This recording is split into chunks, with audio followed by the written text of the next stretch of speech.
Y si esa galleta, ese refresco o ese postre que vemos como un simple capricho fuera en realidad uno de los estimulantes más potentes para el cerebro, sobre todo para un cerebro en plena formación como el de un adolescente, hoy vamos a meternos de lleno en el mecanismo por el cual el azúcar refinado crea una adicción que, aunque silenciosa, es muy, muy real. Esto que parece tan inofensivo, tan cotidiano, no es solo comida, es un estímulo potentísimo que dispara una cascada de reacciones químicas en el cerebro. Detrás de esa dulzura se esconde un mecanismo que va directo a nuestros circuitos de recompensa, y en los adolescentes el impacto es, como veremos, mucho más profundo. Bien, este es el recorrido que vamos a hacer. Primero, entenderemos por qué el azúcar es un estimulante tan normalizado en nuestra sociedad.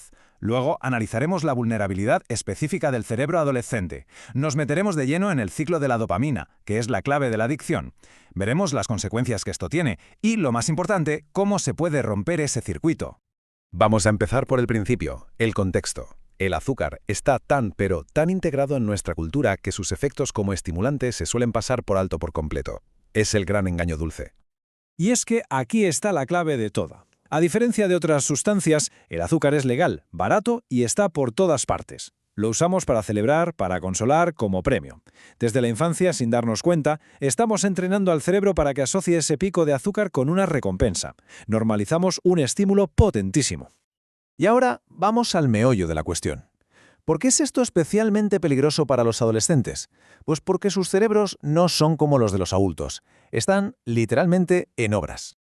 Durante la adolescencia ocurre este proceso clave, la reorganización sináptica. Pensemos que el cerebro está haciendo una gran reforma, tira tabiques que no usa y refuerza las estructuras que más se utilizan. Esto lo hace increíblemente adaptable, sí, pero también tremendamente vulnerable a cualquier estímulo intenso y repetido, como el azúcar.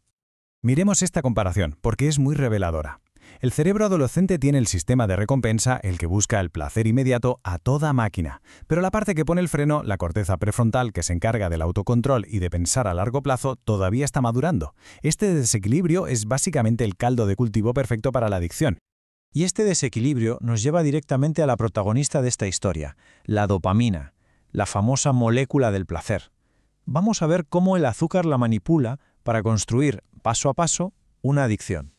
El proceso es un ciclo que se retroalimenta. Primero, se consume azúcar y el cerebro se inunda de dopamina. Se siente euforia, placer.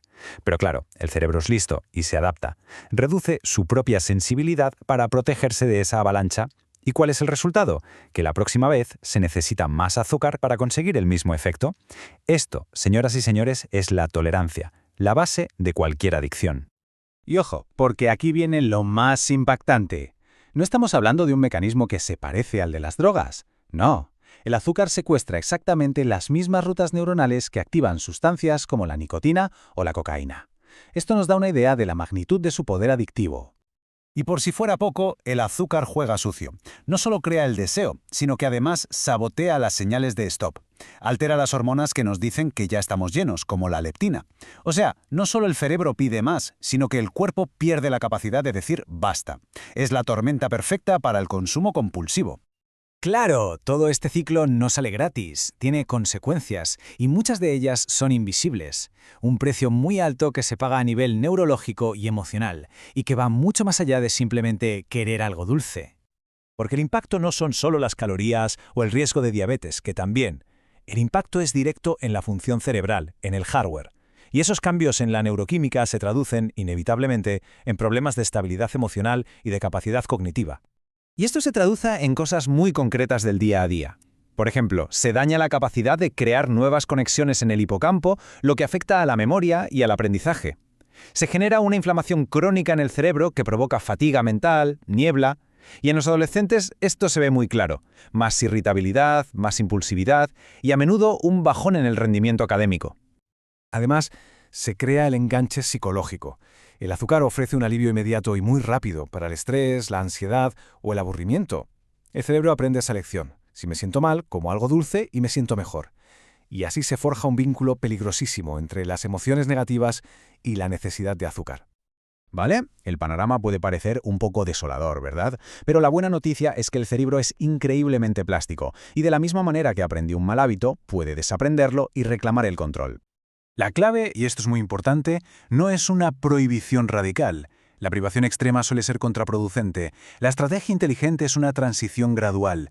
Se trata de reeducar el cerebro poco a poco, de restaurar su sensibilidad a la dopamina para que vuelva a encontrar placer en estímulos más naturales y menos intensos. Al final, todo se trata de cambiar de proveedor de dopamina. Los mismos circuitos de recompensa se pueden activar con hábitos saludables que no generan dependencia ni tolerancia.